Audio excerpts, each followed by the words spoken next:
Picture this for a moment. You're standing in a crowded place, a classroom, a workplace, a family gathering, yet you feel like you re-watching life happen from behind a glass window. People laugh. People talk. People slip into friendships the way water fills a cup, naturally, and you stand there with a softness inside you that no one seems to notice. You're not bitter. You're not lonely in the dramatic sense. You just feel separate, as if the world moves on a frequency you can hear but not quite tune into, and maybe you've wondered, why am I like this? What if the answer isn't a flaw, but a set of rare traits that only a few people carry? If that thought hit you even a little, stay with me. There's a specific kind of quiet that only a few people understand. It's the quiet that settles into your chest when you're surrounded by others, yet feel gently disconnected, as if your mind is a step ahead or a step outside the room. You may not call it loneliness. It's not sharp enough to hurt. It's not heavy enough to break you. It's just there, like a faint echo you've learned to live with. Maybe you've felt this during conversations that seem too loud for your inner world, where small talk feels like walking in shoes that don't fit, where you listen more than you speak and think more than you show. And sometimes, without meaning to, you drift into the background, not because you want to disappear, but because you've learned how comfortable silence can be. That strange mix of wanting people, yet wanting distance. Being present, but not fully participating. It is the hidden emotion many people with few or no friends carry. The emotion of being quietly different. Not wrong, not broken, just different. You notice things others don't. You observe before you speak. You feel deeply but express slowly. People mistake your calm for coldness, your quiet for disinterest, your depth for distance. Sometimes you watch others bond effortlessly, as if friendship is a language you were never fully taught. Maybe you've wondered if this is something you should hide, or fix, or force. But here is a truth you might not have said out loud. You've grown used to your own company. Have you ever felt this, but never said it out loud? If you look back, not with blame, but with gentle curiosity, you might notice that this distance in you didn't appear out of nowhere. It often begins quietly, long before you even realize it's shaping you. Maybe it started in childhood, in those small moments no one thought twice about.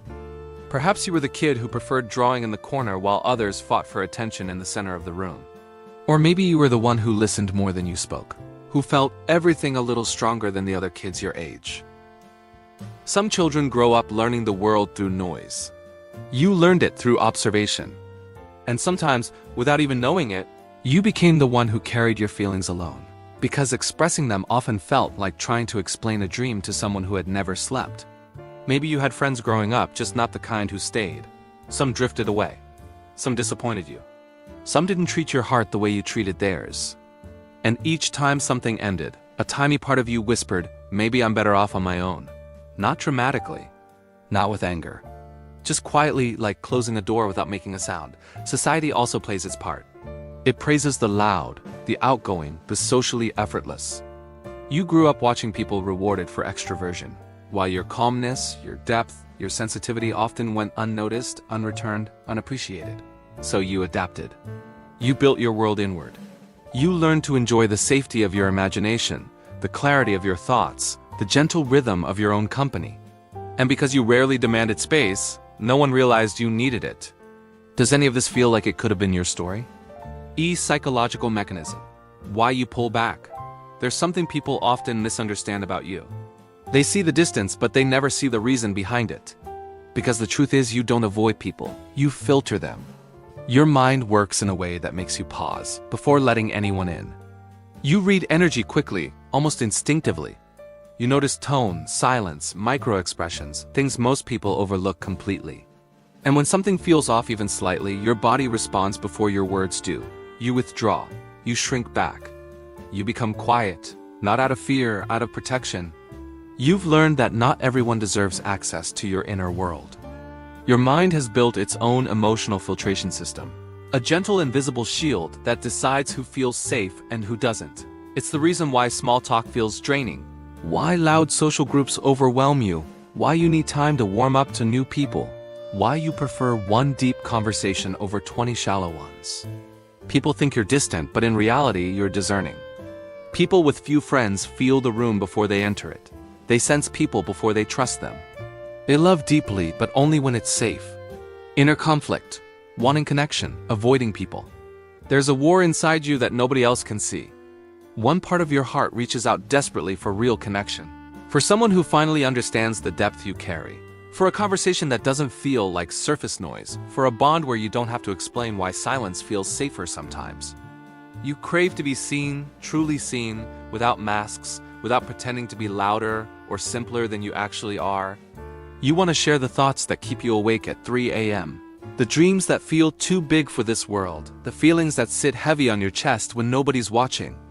You want someone to look at you and say, I get it, I feel it too, without you having to translate your soul into small talk. That desire is real, it's powerful, it's human, and it never goes away. But the very next moment, another part of you pulls back hard. A memory flashes of the last time you opened up, and it wasn't received gently. You remember the disappointment when someone you trusted turned your vulnerability into gossip or indifference. You remember how it felt when you finally let someone in and they walked away without looking back, leaving your heart hanging midair. You remember the countless times you gave your quiet loyalty and received careless replies, the times you showed up fully and they only showed up halfway. Each of those moments left a tiny, invisible scar, not dramatic, not screaming, but enough to make you hesitate the next time, so you freeze. You stand at the edge of connection, and suddenly every alarm inside you goes off. Your mind starts calculating risk. Your body prepares to protect itself. You feel the familiar pull to retreat into the safety you've built alone, where nobody can disappoint you, where nobody can misread you, where nobody can leave because they were never fully allowed in to begin with.